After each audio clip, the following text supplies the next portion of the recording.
Hi everyone, in today's video I'm going to show to you how to remove my Shopify.com from URL.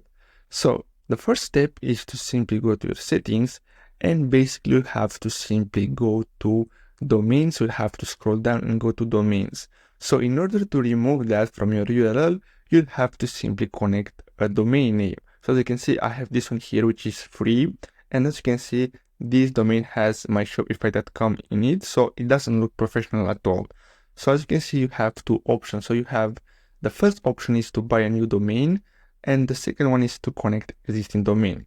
So if you want to connect existing domain, it's gonna be harder. So you have to enter your domain, and as you can see, based on your provider, either Google Domains or GoDaddy, you'll have to simply set up some information.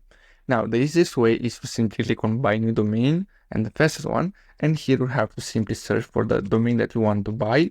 And then Shopify is gonna look and tell you what domains are available. So as you can see, this one here is available. And as you can see, it's $15 per year.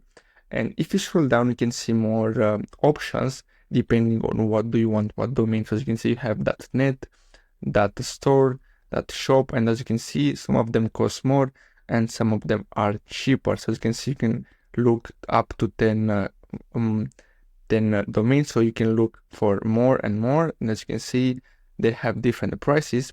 And after you decide to buy one, simply click on buy domain, and then basically you have to enter your first and last name, and then simply add a payment method, and then simply click on buy domain, and automatically this domain will be connected to your Shopify store.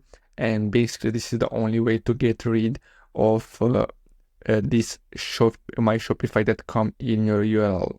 So I hope you found this video helpful. Thanks for watching.